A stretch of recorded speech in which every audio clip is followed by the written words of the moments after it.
श्री शिवाय नमस्तुभ्यम। हर हर महादेव। दोस्तों, आप सभी लोग जानते हैं कि 28 सितंबर 2024 शनिवार को पड़ रही है श्राद्ध पक्ष महीने की इंदिरा एकादशी, जो बहुत ही खास है। और दोस्तों, ये वो एकादशी है जो कि पितृपक्ष महीने में शनिवार को पड़ रही है, तो इस दिन का महत्व और भी अधिक बढ़ जाता है। और दोस्तों, इसी दिन किया जाने वाला पंडित जी द्वारा बताया गया एक लाल फूल और एक सफेद फूल वाला उपाय आप लोगों को जरूर करना चाहिए, क्योंकि दोस्तों, ये एक ऐसा उपाय है जो कि हर दिन नहीं किया जाता। पितृपक्ष महीने में जो एकादशी तिथि आती है उसी दिन किया जाता है। अगर आप लोगों ने इस उपाय को नहीं किया है या किसी कारणवश नहीं कर पाए हो, तो इस एकादशी के दिन इस उपाय से मत चूकना। दोस्तों देखिए, ये दिन इतना खास होता है, इतना महत्वपूर्ण होता है। देखा गया है कभी कभी बड़े बड़े पूजा पाठ अनुष्ठान से जो मनोकामना पूर्ण नहीं होती है, वह शनिवार एकादशी के दिन एक छोटे से उपाय करने से ही आपकी मनोकामना पूर्ण हो जाती है। और बहुत सारे लोगों ने इस उपाय को किया भी है और उनको इस उपाय को करने का फल भी जरूर मिला है। अगर आप लोग भी इस उपाय को इस शनिवार एकादशी के दिन करना चाहते हैं, तो आप इस उपाय को पहले अच्छे से समझ लेना, सुन लेना, उसके बाद करना। आपको इस उपाय का फल जरूर मिलेगा, आपकी सभी मनोकामनाएं पूरी हो जाएंगी। दोस्तों, हम आपको यहां पर बता दें कि यह जो एक लाल फूल और एक सफेद फूल वाला उपाय है, यह उपाय पंडित जी ने अपनी अभी की शिव महापुराण की कथा में ही बताया है। और इस उपाय को करने से आपके घर में चाहे किसी भी प्रकार की दुख और समस्या क्यों ना चल रही हो, आपको उसका कारण भी नहीं पता है कि भाई ये समस्या किस कारण से चल रही है। उसका कुछ भी कारण हो सकता है, जैसे पितृदोष हो सकता है, काल सर्प दोष हो सकता है, या किसी भी तरह का मंगल दोष भी हो सकता है, और भी बहुत तरह के दोष होते हैं, कुछ भी हो सकता है। पर आपको इस उपाय को करने के लिए अपने दोष को पता लगाने की भी जरूरत नहीं है। आपके घर में किस कारण से इतनी दुख और परेशानी आ रही है, वह भी आपको पता लगाने की जरूरत नहीं है। बस शनिवार की एकादशी के दिन इस उपाय को कर लेना, क्योंकि इसी एकमात्र उपाय को करने से आपके पूरे घर परिवार में सुख और शांति हो जाएगी। आपके घर में अच्छे अच्छे काम होने लगेंगे। आपकी जो भी मनोकामना होगी वह भी धीरे धीरे करके पूर्ण होना शुरू हो जाएंगी। अब हम समझते हैं इस एक लाल फूल और एक सफेद फूल वाले उपाय को आपको करना कैसे है, किसको करना है, किस समय करना है और कैसे करना है। देखो, उपाय बिल्कुल आसान है, बस समझने वाली बात है। ध्यान से समझिए, उसके बाद ही आप लोग जो हैं इस उपाय को जरूर कीजिएगा। सबसे पहली चीज हम लोग ये समझते हैं कि इस एक लाल फूल और एक सफेद फूल वाले उपाय को इस आने वाली एकादशी के दिन किसको करना है। तो देखिए, इस उपाय को घर के सभी सदस्यों को करने की बिल्कुल भी जरूरत नहीं है। घर में से कोई एक मुख्य बड़ा सदस्य ही इस उपाय को करेगा, तो उस घर परिवार के सभी सदस्यों को इस उपाय को करने का फल मिल जाएगा। पर वो बड़ा सदस्य कौन होगा, कौन व्यक्ति इस उपाय को करेगा, तो यहां पर देखिए, हम आपको बता दें, घर की जो बड़ी माताएं बहनें होंगी, घर की बड़ी माताओं बहनों में से कोई भी एक माता बहन इस वाले उपाय को कर सकती है। अपने पूरे घर परिवार के लिए घर में सभी सदस्यों को इस उपाय को करने की जरूरत नहीं है। मात्र घर की जो बड़ी माताएं बहनें हैं, उनमें से कोई भी एक माता बहन इस वाले उपाय को करेगी, तो उसके घर परिवार के पूरे सदस्यों को इस उपाय का फल मिलेगा। अगर किसी कारणवश माताएं बहनें घर में उपस्थित ना हो, या वो इस उपाय को ना कर रही हो, कुछ दिक्कत हो, तो भाई उस जगह पर फिर घर का कोई बड़ा व्यक्ति भी इस उपाय को कर सकता है। माताओं बहनों के कहने का मतलब ये था कि माताएं बहनें घर की लक्ष्मी होती हैं। जब घर की लक्ष्मी कोई उपाय करती है, तो निश्चित ही भगवान शिव जी बहुत जल्दी प्रसन्न होते हैं और उपाय का फल में बहुत जल्दी और बहुत बड़ा करके भी यहाँ पर देते हैं। तो आप लोग ये बात समझ गए होंगे। अब हम ये बात समझते हैं इस वाले उपाय को हमें करना किस समय है। एक लाल फूल और एक सफेद फूल वाले उपाय को हमें इस शनिवार एकादशी के दिन करना किस समय है। तो देखिए, इस उपाय को करने का जो समय है, सुबह का समय भी है और शाम का समय भी है। अब देखिए, यहां पर हम मुख्य रूप से सुबह का समय नहीं बोलेंगे, क्योंकि देखिए, ये जो एकादशी तिथि है और आप सभी लोग जानते हैं, इसका प्रदोष काल का मतलब शाम का जो समय होता है ना, इस दिन भगवान शिव जी का सबसे प्रिय दिन होता है। तो आप लोग इसे एक लाल फूल एक सफेद फूल वाले उपाय को सुबह के समय भी कर सकते हो और शाम के समय प्रदोष काल में भी कर सकते हो। सुबह के समय अगर कर रहे हो तो 10 या फिर 11 बजे तक भी अगर उपाय करोगे तो भी आपको उपाय का फल मिलेगा। वही अगर शाम के समय कर रहे हो तो इस दिन जरूर शाम के समय का ध्यान रखना कि शाम के 6 बजे से लेकर 7 बजे के बीच में अगर आप इस उपाय को कर सकते हो तो बिल्कुल कर लेना, पूरी कोशिश करना। पर अगर किसी कारणवश इस समय के बीच में ना कर पाओ तो रात 8 बजे तक भी अगर आप उपाय को करोगे तो आपको उपाय का फल जरूर मिलेगा। ये बात आपको समझ आ गई कि आप इस उपाय को सुबह और शाम दोनों समय कर सकते हो। मतलब करना आपको एक ही समय है, घर में से किसी एक ही बड़े व्यक्ति को करना है, पर एक ही बार इस उपाय को करना है, दोनों समय नहीं करना है। आपको जो समय अच्छा लगे आप उस समय पर इस वाले उपाय को कर सकते हैं। तो चलिए जानते हैं इन विशेष उपायों के बारे में। लेकिन उससे पहले जो भी मेरे भाई मेरी प्यारी बहनें आज चैनल पर पहली बार आए हैं या मेरी आवाज आज पहली बार सुन रहे हैं, अगर आप भी महादेव के सच्चे भक्त हैं तो वीडियो को लाइक और चैनल को सब्सक्राइब जरूर कर लें और कमेंट बॉक्स में लिखे हर हर महादेव, ओम नमः शिवाय। देखो, अब सबसे महत्वपूर्ण बात आती है कि इस उपाय को हमें करना किस लिए है। जैसा कि हमने अभी आपसे बोला कि इस उपाय को करने के बाद आपके जीवन में बहुत सारी खुशियां आएंगी, आपकी मनोकामनाएं पूर्ण होंगी, आपकी धन की समस्या दूर होगी, आपकी पैसों की समस्या दूर होगी। अब देखिए, अगर आप लोग सोच रहे हो कि भाई हमें अपना घर बनाना है पर घर बनाने के लिए पैसा नहीं है, हमें गाड़ी लेना है पर गाड़ी लेने के लिए पैसा नहीं है, हमें जमीन लेना है पर जमीन लेने के लिए पैसों की कमी पड़ी डीडीएच रही है। अगर ऐसी ही दिक्कत, परेशानी या किसी भी तरह की धन से जुड़ी हुई समस्या या पैसों से जुड़ी हुई समस्या अगर आपके जीवन में चल रही है तो यह उपाय निश्चित ही आपके जीवन में बहुत सारे फल लाकर दे सकता है।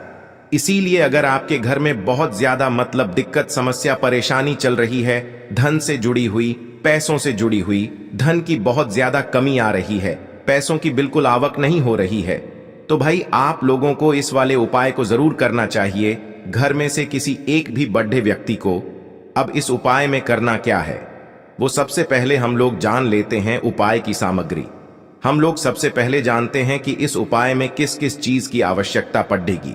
तो देखिए, उपाय का नाम तो एक लाल फूल और एक सफेद फूल वाला उपाय है, पर इस उपाय में कुल मिलाकर 4 सामग्री हमें लगने वाली है, जो कि पंडित जी ने खुद सीहोर वाली कथा में बताया है।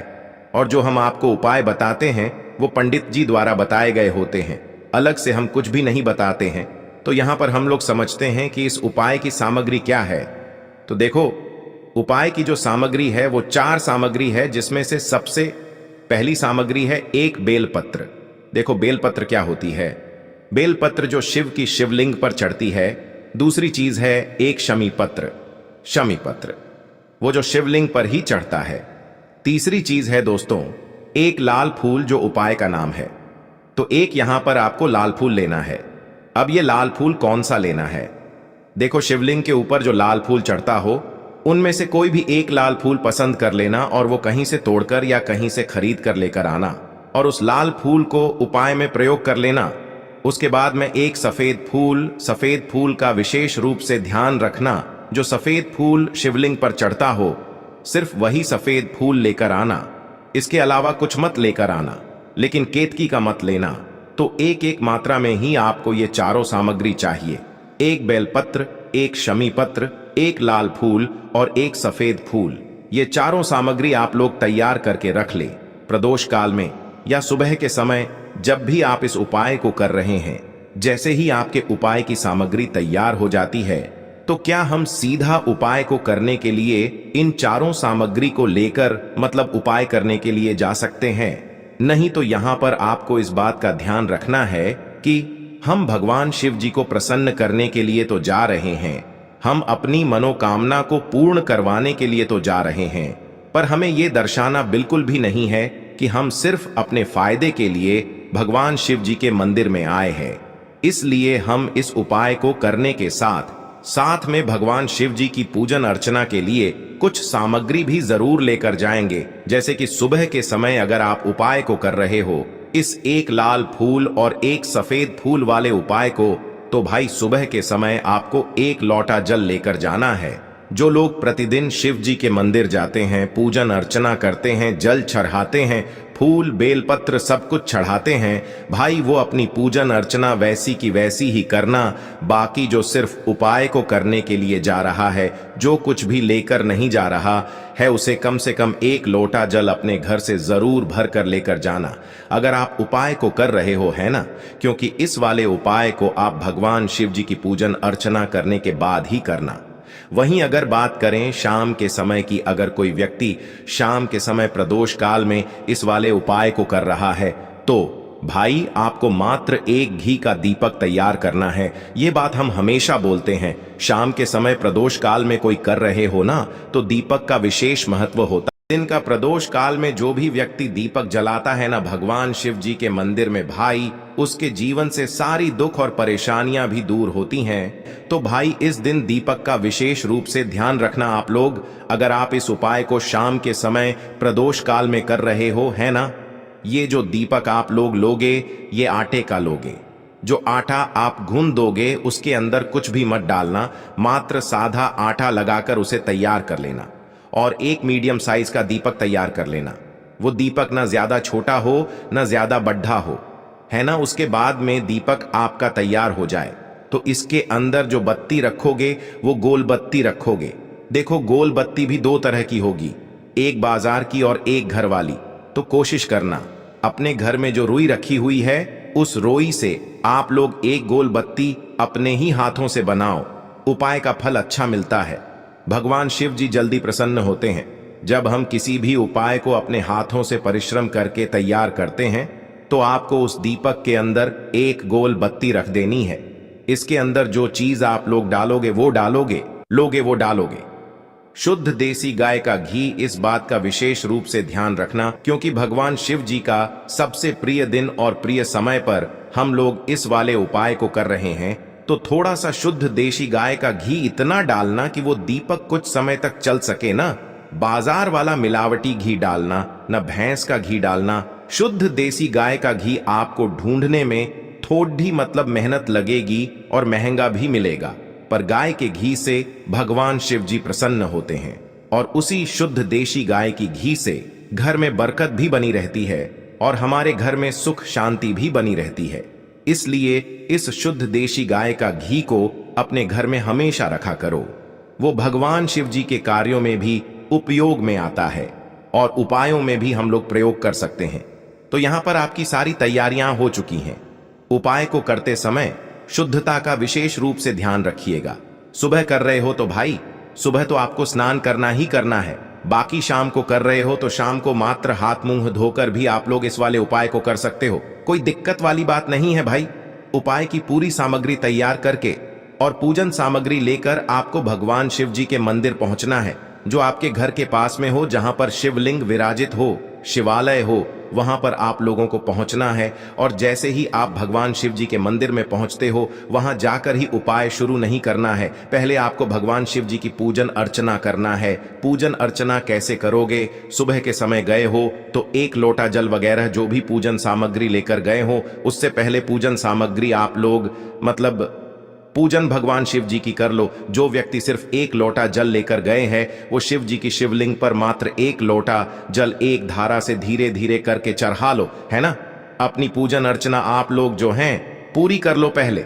उसी के बाद अगर आप शाम के समय कर रहे हो तो पहले जाकर बैठना है भगवान शिव जी के शिवलिंग के पास में। आप जो दीपक तैयार करके लेकर आए हो, उस दीपक को पहले जलाना है। ये जो दीपक आप लोग जलाओगे ना, ये किसी और की माचिस से मत जलाना, अपनी ही माचिस अपने ही घर से लेकर आना और इस दीपक को अपने ही माचिस से जलाना। अगर आपने मंदिर की माचिस या किसी और की माचिस ले ली इस उपाय को करने में, इस उपाय का फल उस व्यक्ति को भी थोड़ा बहुत मिल जाएगा। इस बात का ध्यान रखना, अपने घर से अपनी ही माचिस लेकर जाना और इस दीपक को जलाना। दीपक को जलाने के बाद भगवान शिव जी की शिवलिंग के पास में रख देना। शिवलिंग के इतना पास में मत रखना कि भगवान शिव जी को आंच लगे, थोड़ी सी दूरी बनाकर ही जो है इस दीपक को शिवलिंग के पास में आप लोग रख दीजिएगा। अब जैसे ही आपकी पूजन अर्चना हो जाती है, भगवान शिव जी के शिवलिंग के सामने या आसपास कहीं पर भी बैठ जाइए उपाय को करने के लिए। और उपाय को करने से पहले आप लोग अपनी वह चारों पूजन सामग्री निकाल लीजिए। उपाय की जो सामग्री है वो निकाल लीजिए और भगवान शिव जी के शिवलिंग के ऊपर एक माता अशोक सुंदरी जी का स्थान देख लीजिए। माता अशोक सुंदर जी का जो स्थान होता है वो जलाधारी के ऊपर होता है, जलाधारी के बिल्कुल बीचों बीच में होता है। आप लोगों ने देखा भी होगा शिवलिंग की जलाधारी होती है। जलाधारी के बिल्कुल बीचों बीच का जो स्थान होगा वो माता अशोक सुंदर जी का स्थान होगा, क्योंकि यहीं पर हमें ये जो है उपाय को करना है। सबसे पहली चीज, अब हम उपाय को करना शुरू करते हैं। आप सबसे पहले अपनी एक बेलपत्र उठा लो। एक बेलपत्र को आपको माता अशोक सुंदरी जी वाले स्थान पर सबसे पहले समर्पित करना है। बेलपत्र की डंडी का मुख होगा जलाधारी की तरफ, जहां से जल बहता है और नीचे गिरता है, और बीच वाली बड्डी पत्ती का मुख मतलब शिवलिंग की तरफ होगा। इस तरीके से आपको इस बेल पत्र को माता अशोक सुंदरी जी वाले स्थान पर समर्पित कर देना है। उसके बाद में अपनी एक शमी पत्र उठा लो जो आप उपाय के लिए लेकर आए हुए हो।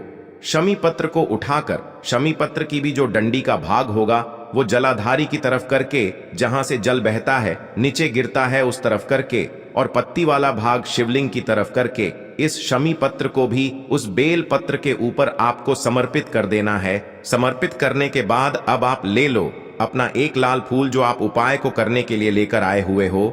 इस लाल फूल का जो खिला हुआ भाग होगा, चाहे वो गुलाब का फूल हो, चाहे कोई सा फूल जो शिवलिंग पर चढ़ता हो, भाई उस फूल का जो खिला हुआ भाग होगा वो शिवलिंग की तरफ होगा।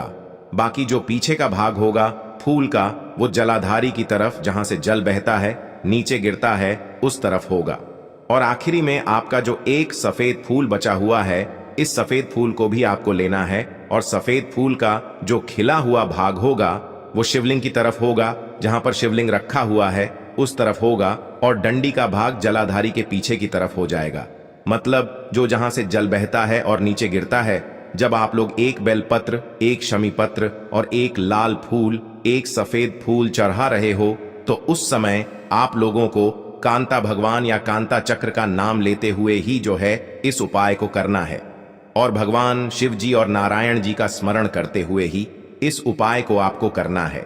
तो जब भी आप एक बेल पत्र, एक शमी पत्र, एक लाल फूल और एक कमी हो रही है, जो भी दुख और समस्या परेशानी चल रही हो, आपको अपनी वह दुख और परेशानी जो है भगवान शिव जी से उपाय को पूरा करने के बाद वहीं पर पास में बैठकर बोल देना है। हाथ जोड़ के आंखें बंद करके अपनी परेशानी और श्री शिवाय नमस्तुभ्यम का जाप करना है। दोस्तों, आज हमने इस वीडियो में कुछ उपाय बताए हैं जो आपको करने हैं। अगर आपको वीडियो अच्छी लगी हो तो वीडियो को 1 लाइक और चैनल को सब्सक्राइब जरूर करें। हर हर महादेव।